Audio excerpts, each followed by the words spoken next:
students, welcome to 10th English class. In this video, we are going to see the third lesson, Empowered Women Navigating the World. Gone are the days where women in India remain indoors unless permitted to go out with an escort. Conditions today have changed. Thanks to all those women who have fought for their freedom and set a very good example for others.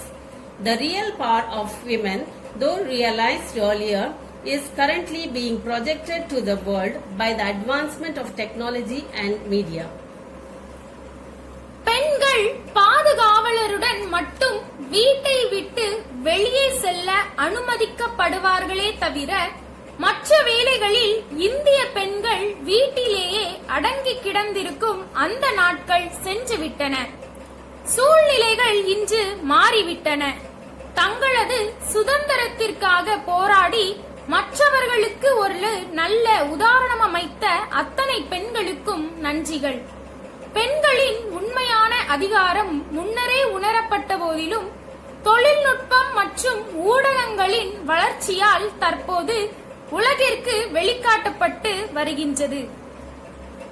Women occupy almost all the major positions in society. Currently, women's accomplishments are tremendous in many fields. One such achievement is the all-women Indian Navy crew who circumnavigated the world for 254 days all alone in a sailboat called INSV Tarini. சமுதாயத்தில் அநேகமாக அனைத்து பெரிய பதவிகளிலும் பெண்கள் இடம் பிடித்துள்ளனர். தற்போது பல துறைகளில் பெண்களின் சாதனை பிரம்மாண்டமாக உள்ளது. அத்தகைய சாதனைகளில் ஒன்று 254 நாட்களில் INSV தாரிணி என்ற படகில் உலகை சுற்றி வந்த அனைத்து மகளிர் இந்திய கடற்படை குழுவினரின் கடற்பயணம். What is INSV Tarini? INSV stands for Indian Naval Ship Vessel. Tara Tarini is the patron deity for sailors and is worshipped for safety and success at sea.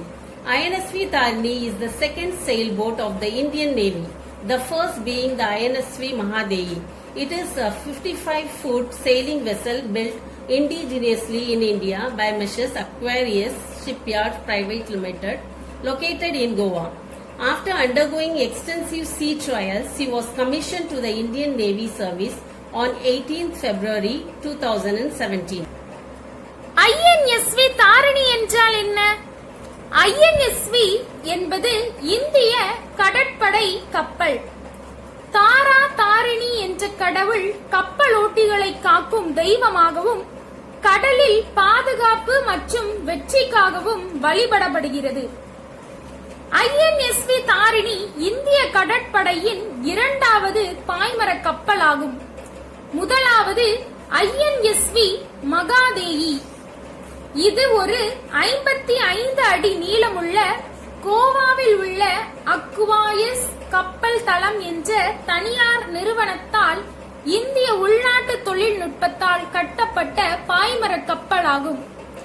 விரிவான பல கடற்சோதனைகளுக்கு உட்படுத்தப்பட்ட பின் 2017 பிப்ரவரி 18 இந்திய கடற்படை சேவையால் அங்கீகரிக்கப்பட்டது.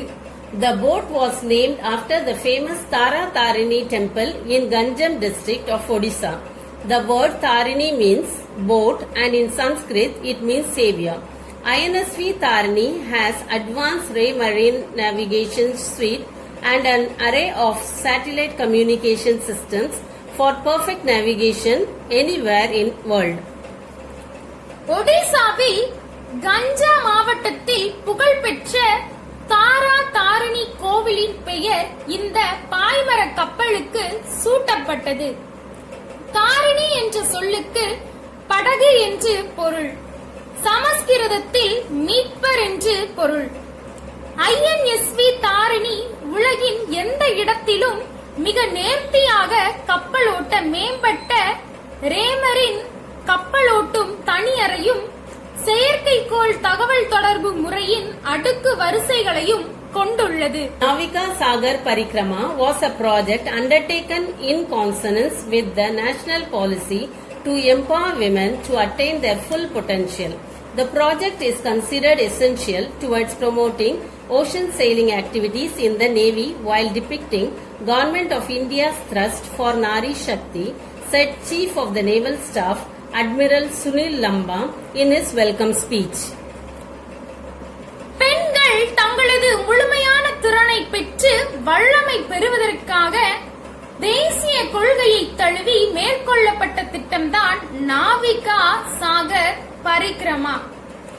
இந்திய அரசாங்கத்தின் நாரி சக்தி என்ற திட்டத்தை காட்டும் விதமாக கடற்படையில் கடல் கப்பலோட்டும் செயல்பாடுகளை ஊக்குவிக்க இது இன்றியமையாதது என்று கடற்படை பணியாளர்களின் முதன்மை அலுவலர் அட்மிரல் சுனில் லன்பா தன்னுடைய வரவேற்புரையில் கூறுகிறார். The voyage was aimed to showcase Make in India initiative by sailing on board indigenously built INSV Tarini. The special feature of this sailboat is that it encourages use of environment-friendly, non-conventional renewable energy resources such as the wind, collected and updated meteorological, ocean and wave data on regular basis for accurate weather forecasts by India Meteorological Department, and also collected data for monitoring marine pollution on high seas. இந்த கடல் பயணத்தின் நோக்கம் உள்நாட்டிலேயே கட்டப்பட்ட INSV தாரிணியில் கப்பலோட்டி காட்டி இந்தியாவிலேயே தயாரிப்போம் என்ற கொள்கையின் தொடக்கத்தை காட்சிப்படுத்துவதாகும். இந்த பாய்மர கப்பலின் சிறப்பு அம்சமானது சுற்றுச்சூழலுக்கும் உகந்த மரபுசாரா மற்றும் புதுப்பிக்கத்தக்க ஆற்றல் வளங்களில் ஒன்றான காற்றின் பயன்பாட்டை ஊக்குவிப்பதாகும்.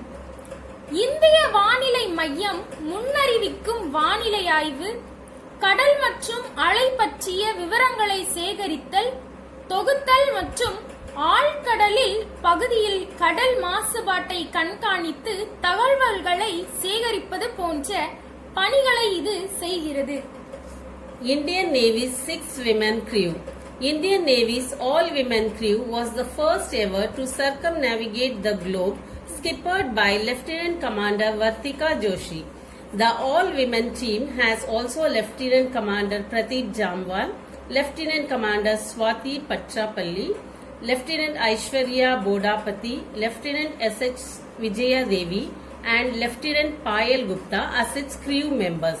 இந்திய கடற்படையின் 6 மகளிர் குழு. இந்திய கடற்படையின் அனைத்து மகளிர் குழுதான் லெப்டினன்ட் கமாண்டர் வர்த்திகா ஜோஷியின் தலைமையில் முதலாக உலகை சுற்றி வரும் குழுவாகும்.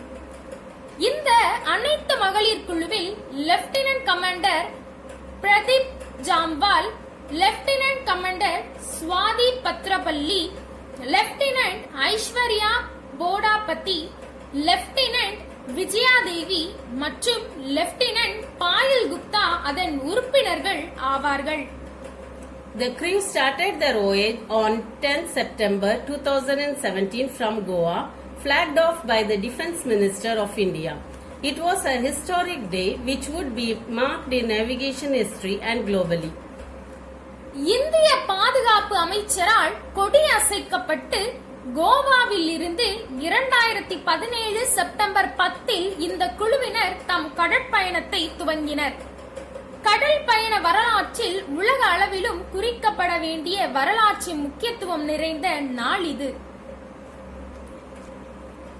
It covered the expedition in 5 legs with stopovers at 4 ports: Fremantle, Australia; Lyttelton, New Zealand; Port Stanley, the Falklands and Cape Town, South Africa, for replenishment of ration and repair as necessary before returning to Goa in April 2018. They went around the globe within 254 days and reached Goa port on 21st May 2018. The 6-member women crew broke many stereotypes during their record-setting sail. மீண்டும் April 2018 கோவாவுக்கு திரும்பும் முன் 5 நிலைகள் கொண்ட இந்த ஆய்வு பயணத்தில் 4 துறைமுகங்களில் உணவுப் பொருள் நிரப்பவும் தேவையான பழுது பார்க்கவும் ஏற்பாடு செய்யப்பட்டது. அவை ஃபெர்மாண்டில் Australia, Lyttelton New Zealand, Port Stanley, the Falklands and Cape Town South Africa. அவர்கள் 254 நாட்களில் உலகை சுற்றி வந்து கோவா துறைமுகத்தை 2018 மே 21 அடைந்தனர். முந்தைய சாதனைகள் முறியடிக்கும் இந்த அறுவர் குழு பல புதியவற்றை கண்டறிந்துள்ளது. An interview with the crew members. India's all-women Navy crew who went around the world in 254 days have shared their experiences about their great voyage in an interview. Through their personal experiences, we really come to know their hardships and unpredictable challenges they have faced all through their expeditions. குழு உறுப்பினர்களோடு ஒரு நேர்காணல். 254 நாட்களில் உலகை சுற்றி பயணம் செய்த இந்திய அனைத்து மகளிர் கடற்படை குழுவினர் தம்முடைய மாபெரும் கடற்பயணத்தை பற்றிய அனுபவங்களை இந்த பேட்டியில் பகிர்ந்துள்ளனர். அவர்களது தனிப்பட்ட அனுபவங்கள் மூலம் அவர்கள் எதிர்நோக்கிய சிரமங்களையும் ஆய்வு பயணத்தின் போது அவர்கள் எதிர்கொண்ட எதிர்பாராத சவால்களையும் பற்றி உண்மையில் நாம் அறிந்து கொள்வோம். Interviewer: How well were you acquainted with the sailboat before you took up the task? Vartika Joshi: None of us were acquainted with a sailboat or ocean-going boat. None of us had sailed before, nor are women officers allowed entry in combat platforms as such. At first, it was difficult to take the boat out to sea from one point to another, but we slowly built upon it through 3 years of training. பேட்டியாளர்: இந்த கடினமான செயலை எடுத்துக் கொள்வதற்கு முன் பாய்மர கப்பலுடன் எப்படி பரிச்சயப்படுத்திக் கொண்டீர்கள்? வர்த்திகா ஜோஷி: எங்களில் யாருக்கும் பாய்மர கப்பல் பற்றியோ அல்லது கடற்படகு பற்றியோ பரிச்சயம் இல்லை. எங்களில் யாரும் இதுவரை படகு சவாரி சென்றதும் இல்லை. பெண் அதிகாரிகளும் இதுவரை போர் மேடைகளில் நுழைய அனுமதிக்கப்படுவதில்லை. முதலில் கடலில் ஒரு முனையில் இருந்து மற்றொரு முனைக்கு படகை எடுத்து செல்வது சிரமமாக இருந்தது. ஆனால் 3 வருட பயிற்சியின் மூலமாக நாங்கள் மெதுவாக தயாரானோம். Interviewer: Can you tell us about the training you had undergone before this expedition? Vartika Joshi: We started with some theoretical courses on navigation, communication and weather prediction. Classroom courses are different from sailing outside. So we were given hands-on training like how to repair things and how to deal with emergencies when the weather gets rough, if there is a medical emergency, and training was needed in practical aspects as well.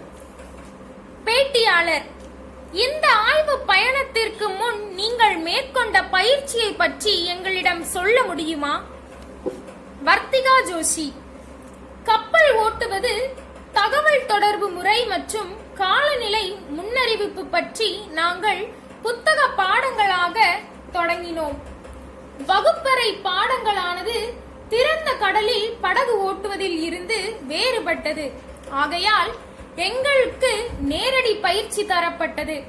பொருட்களை எப்படி பழுது பார்ப்பது, காலநிலை மோசமடையும் போது அவசர மருத்துவ தேவை இருந்தால் அவசர காலத்தில் எவ்வாறு செயல்படுவது என்பது பற்றியும் பயிற்சி அளிக்கப்பட்டது. மேலும் திட்டமிடுதல் சார்ந்த நோக்கங்களிலும் பயிற்சி தேவைப்பட்டது. Aishwarya: We underwent our basic sail training courses in Mumbai at the Indian Naval Watermanship Training Center and at various schools in the Southern Naval Base in Kochi. We even sailed on INSV Mahadeyi to Mauritius in 2016 and 2017 and back, and also to Cape Town in December 2016. We were trained for almost 3 years to prepare for the voyage. Since the boat was old, it had minor leaks and repairs. Also, we ran out of water and food soon. So the trip was a tutorial for us on how to manage food, water and even electricity during the big voyage. Aishwarya, எங்களுடைய ஆரம்ப கட்ட படகு ஓட்டும் பயிற்சியை மும்பையில் உள்ள இந்திய கடற்படை கப்பல் பயிற்சி மையத்தில் மேற்கொண்டோம். மேலும் கொச்சியில் உள்ள தெற்கத்திய கடற்படை மையங்கள் உள்ள பல்வேறு பள்ளிகளிலும் பயிற்சி பெற்றோம். நாங்கள் INSV மாதேயி பாய்மர கப்பலிலும் மொரீஷியஸ்க்கு பயணம் மேற்கொண்டோம். மேலும் 2016 டிசம்பரில் கேப் டவுனுக்கும் போனோம். கடற்பயணத்திற்கு தயாராவதற்காக அநேகமாக 3 ஆண்டுகள் நாங்கள் பயிற்சி அளிக்கப்பட்டோம். படகு பழையதாக இருந்ததால் சில சிறிய கசிவுகளும் பழுதுகளும் இருந்தன. தண்ணீர் மற்றும் உணவு கையிருப்பு குறைந்து விட்டது. ஆகையால் இந்த பயணம் பெரிய கடற்பயணத்தில் உணவு, தண்ணீர் பற்றாக்குறையை மற்றும் மின்சார பிரச்சனையை எப்படி சமாளிப்பது என்ற பாடமாக இருந்தது. Interviewer: What was the selection process? Aishwarya: Out of 30 women who had applied, 6 of us were shortlisted based on the little survival skills we showcased.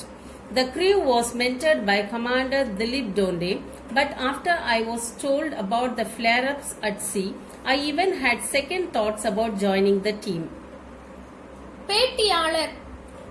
பேட்டியாளர், உங்களை தேர்ந்தெடுத்த முறை என்னவாக இருந்தது? ஐஸ்வர்யா: விண்ணப்பித்த 30 பெண்களில் நாங்கள் 6 பேர் எங்களது சின்னஞ்சிறு உயிர் பிழைக்கும் திறமைகளை காட்டியதன் மூலம் தேர்ந்தெடுக்கப்பட்டோம். கமாண்டர் திலீப் டோண்டே என்பவரால் எங்கள் குழுவிற்கு பயிற்சி அளிக்கப்பட்டது. ஆனால் அதன் பின் கடல் சீற்றங்களை பற்றி எனக்கு சொல்லப்பட்டது. இதனால் இந்த குழுவில் சேர்வதை பற்றி நான் மறுபரிசீலனை செய்ய வேண்டியதாயிற்று. Interviewer: How did your family members react when you told them about this expedition? Vartika Joshi: Our families did have a hard time, but that was because most of them had never even seen the sea. 4 of us are from the mountains. The first time my parents saw the ocean was when I invited them to visit. But once they saw that we are doing well and looking after ourselves, they were quite supportive. They were apprehensive and supportive too. பேட்டியாளர்: நீங்கள் உங்கள் ஆய்வு பயணத்தை பற்றி சொன்னபோது உங்கள் குடும்ப உறுப்பினர்களின் பிரதிபலிப்பு என்னவாக இருந்தது? வர்த்திகா ஜோஷி: எங்கள் குடும்பங்களுக்கு கஷ்டமான காலமாக இருந்தது. அது ஏனெனில் அவர்களில் பலர் கடலை பார்த்தது கூட இல்லை. எங்களில் 4 மலை பிரதேசத்தை சார்ந்தவர்கள். நான் எப்பொழுது அவர்களை கடலை பார்க்க அழைத்தேனோ அப்பொழுதுதான் என் பெற்றோர்கள் முதலில் கடலை பார்த்தனர். நாங்கள் திறம்பட செயல்படுகிறோம், எங்களை நாங்களே பராமரித்துக் கொள்கிறோம் என்பதை நேரில் பார்த்ததும் அவர்கள் முழுமையான ஆதரவு அளித்தனர். அவர்கள் அச்சம் கொண்டவர்களாகவும் ஆதரவு அளிப்பவர்களாகவும் இருந்தனர். Interviewer: What were your aims and how did you work to achieve them? Vartika Joshi: I wanted to make sure that I complete this journey with ultimate honesty. I didn't set out for a destination. It was the journey that mattered to me the most. So my contention was to make sure that we go by the rules of circumnavigation, which say that you don't have to use any auxiliary means of repulsion and you don't have to take anybody else's assistance. I grasped that completely. பேட்டியாளர்: உங்கள் குறிக்கோள்கள் என்ன? அவற்றை நிறைவேற்ற நீங்கள் எவ்வாறு செயல்பட்டீர்கள்? வர்த்திகா ஜோஷி: இந்த பயணத்தை மிக அதிகமான நேர்மையுடன் நிறைவு செய்ய வேண்டும் என நான் உறுதி கொண்டிருந்தேன். ஒரு குறிப்பிட்ட எல்லையை நோக்கி மட்டும் நான் புறப்படவில்லை. இந்த பயணம் எனக்கு மிகவும் முக்கியத்துவம் வாய்ந்த ஒன்றாக இருந்தது. எனது துணிவு என்னவென்றால் கடற்பயண விதிகளுக்கு கீழ்ப்படிந்தே நான் செல்ல வேண்டும். அதன்படி கூடுதலான துணை கருவிகளை பயன்படுத்தக்கூடாது. மற்றவர்கள் யாருடைய உதவியையும் ஏற்றுக்கொள்ளக்கூடாது. இதனை நான் முழுமையாக புரிந்து உள்வாங்கிக் கொண்டேன். Interviewer: Name that one quality of yours that enabled you to complete this expedition successfully. Vartika Joshi: Whenever the winds dropped, it wouldn't have taken me even a fraction of a second to switch on the engine and say, let's go 1 mile ahead. But inside of me, something poked me and said that you have to be honest with yourself, and this expedition has to be done with honesty. I am glad that we were able to finish it successfully without the use of the engine at all. பேட்டியாளர்: உங்களுடைய எந்த ஒரு பண்பு இந்த ஆய்வை உங்களால் வெற்றிகரமாக முடிக்க உதவியது?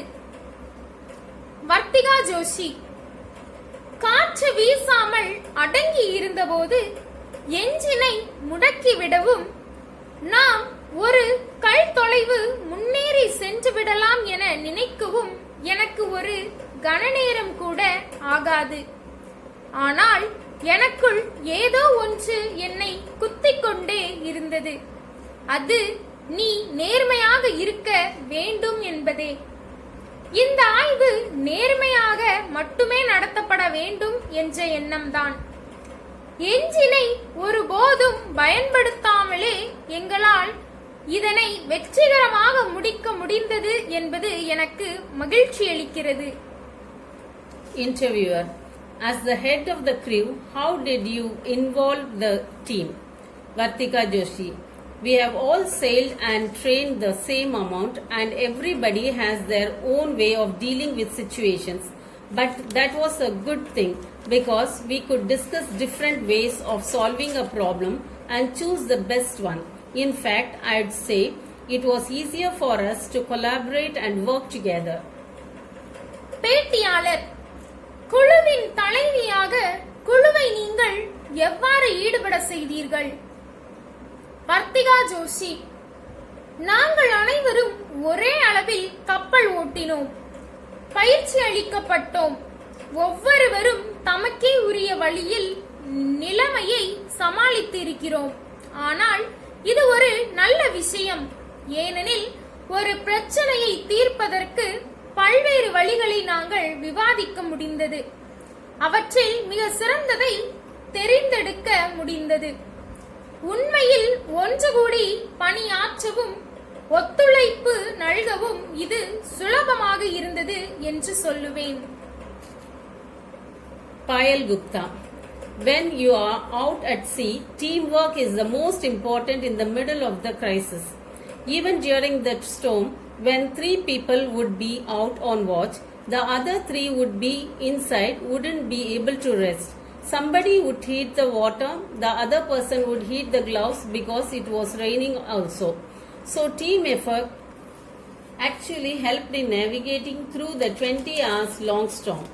I feel that if I had been alone then, it would have been a nightmare to deal with the challenges that the sea throws at you. பாயல் குப்தா: நீங்கள் கடல்வெளியில் இருக்கும்போது பிரச்சனைகளின் மத்தியில் குழு செயல்பாடு மிகவும் முக்கியம்.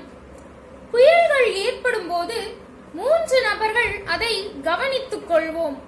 உள்ளே இருக்கும் மற்ற 3 ஓய்வெடுக்க மாட்டார்கள்.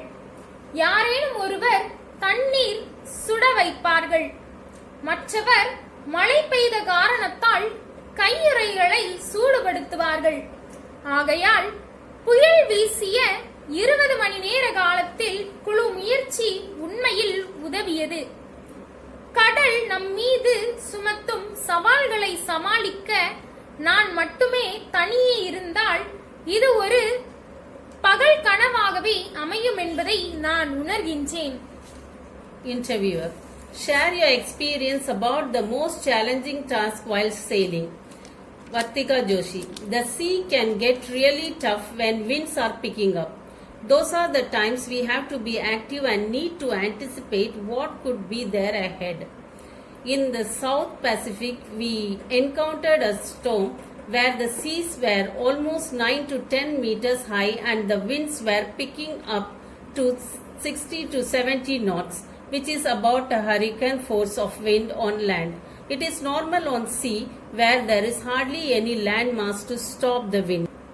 பேட்டியாளர்: கப்பல் ஓட்டும் போது மிகவும் சோதனைக்குள்ளான சிரமத்தில் உங்கள் அனுபவத்தை பகிர்ந்து கொள்வீர்களாக.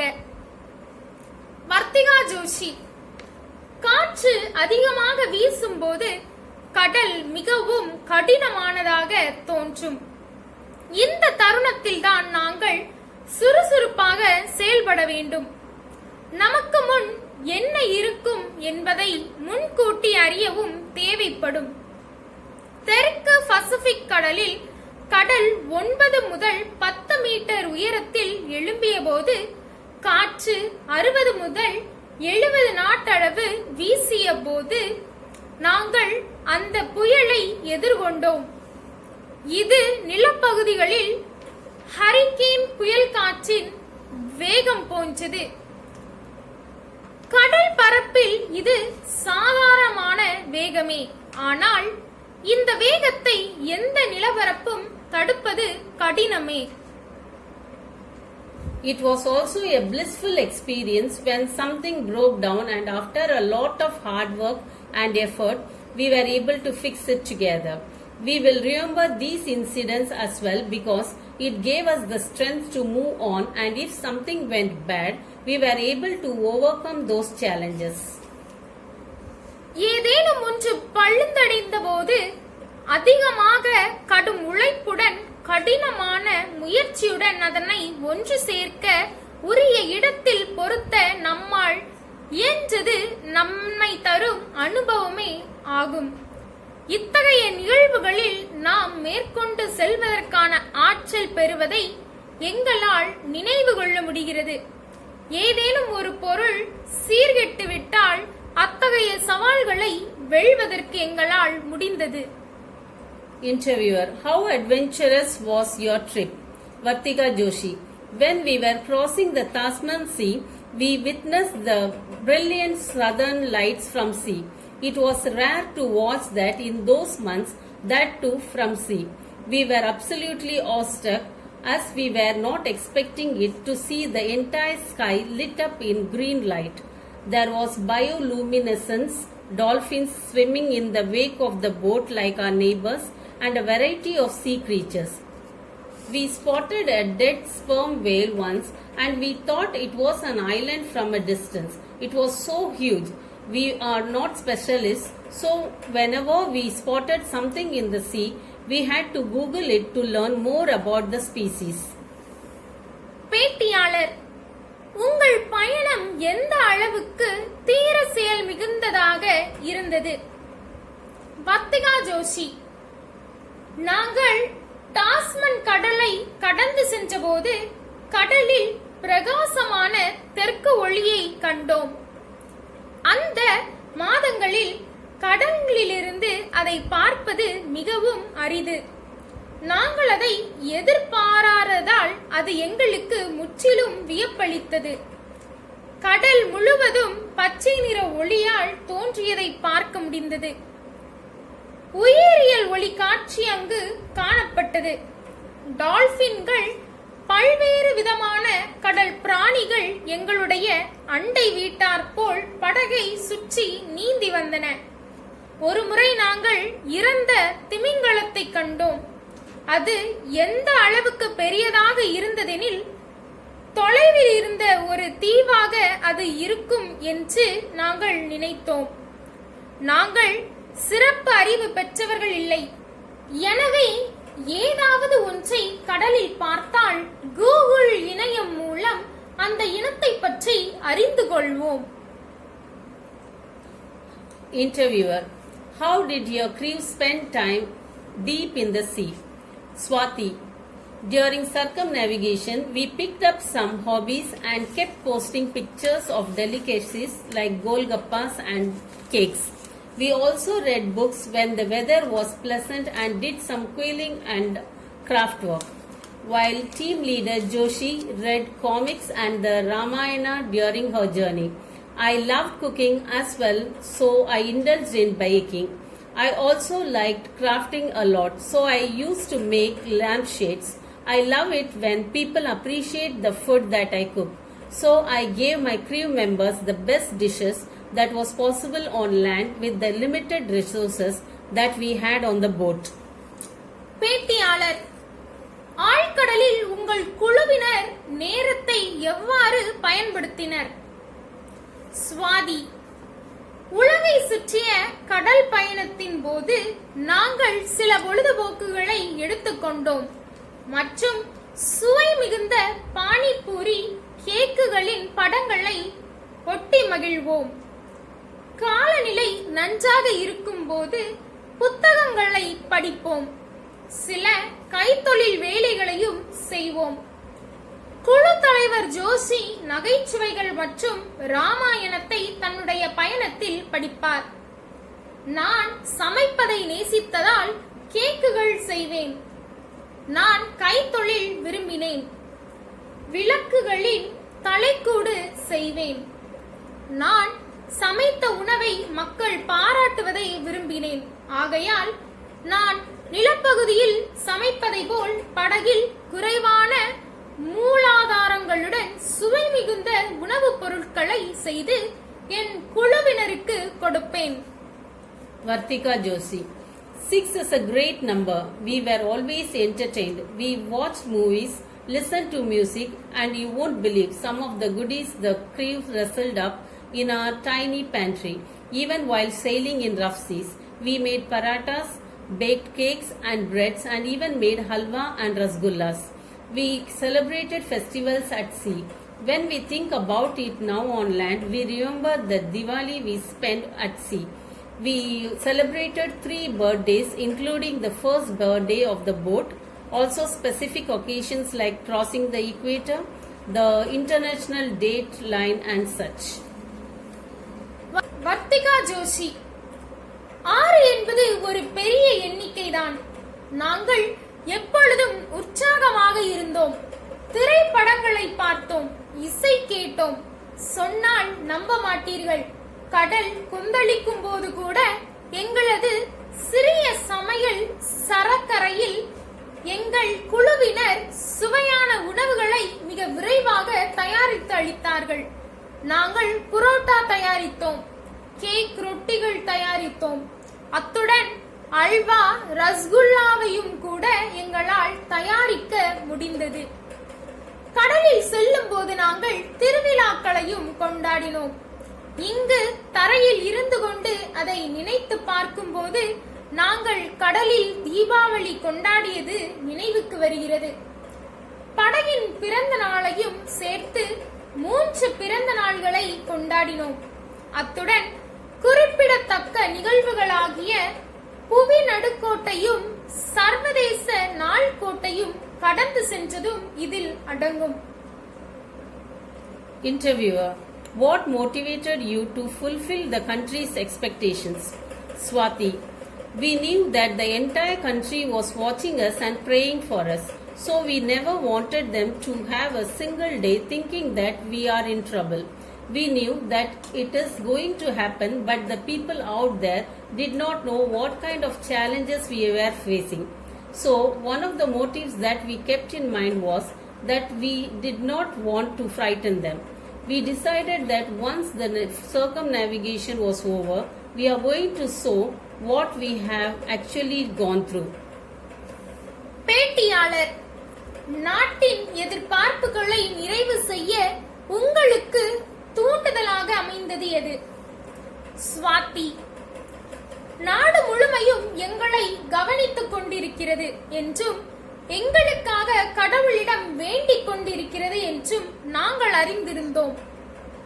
எனவே நாங்கள் சிக்கலில் இருக்கிறோம் என்று ஒரு நாள் கூட அவர்கள் நினைத்துவிடக் கூடாது என விரும்பினோம். அது நடக்கத்தான் போகிறது என்பது எங்களுக்கு தெரியும். ஆனால் வெளியில் உள்ள மக்களுக்கு நாங்கள் எந்த விதமான சவால்களை மேற்கொள்கிறோம் என்பது தெரியாது. எனவே எங்கள் மனதில் இருந்த உள்நோக்கங்களில் ஒன்று என்னவென்றால், அவர்களை பயமுறுத்திவிடக் கூடாது என்ற எண்ணத்தை மனதில் வைத்துக் கொண்டதுதான்.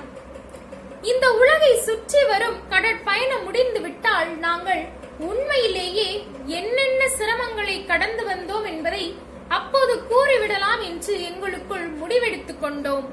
Interviewer: As a woman, how would you consider this expedition? Vartika Joshi: It is a matter of great honor and we couldn't have imagined anything better for our cost of. Of course, we being an all-woman team, it is a great boost to women in the country. But as we are going as sailors, and we as sailors have seen that the sea does not discriminate between genders. It is always gender neutral, and we have realized that gender does not play a role in sailing. But to boost the morale in the country and for more women to take in adventures like sailing, I feel it is great that an all-woman team had been formed to undergo this expedition. பேட்டியாளர்: ஒரு பெண்ணாக நீங்கள் இந்த ஆய்வு பயணத்தை எப்படி கருதுகிறீர்கள்? வர்த்திகா ஜோஷி: இது ஒரு பெரிய மரியாதைக்குரிய விஷயம். நாங்கள் வெளியே சென்று செய்த சிறந்த ஒன்றை கற்பனை செய்து கூட காண முடியாது. நிச்சயமாக நாங்கள் பெண்கள் குழுவாக இருந்தது நாட்டின் எல்லா பெண்களுக்கும் ஒரு மாபெரும் ஊக்கம். ஆனால் நாங்கள் கப்பல் ஓட்டிகளாக இருந்ததால் கப்பல் ஓட்டிகளான நாங்கள் கடல் பாகுபாடு பார்ப்பதில்லை என்பதனை கண்டுகொண்டோம். அது எப்பொழுதும் ஆண்பால் பெண்பால் என நடுநிலை கொண்டது. பாலினம் கப்பல் ஓட்டுதலில் பங்காற்றுவதில்லை. ஆனால் நாட்டின் மன வலிமையை ஊக்குவிக்கும் பொருட்டு மேலும் பல பெண்கள் கப்பல் ஓட்டுவதை போன்ற தீர செயல்களில் ஈடுபட வேண்டும். இந்த ஆய்வு பயணத்தினை மேற்கொள்ள அனைத்து பெண்கள் கொண்ட குழுவை அமைந்திருந்ததை நான் ஒரு உன்னதமான விஷயமாக உணர்கிறேன். Thanks for watching.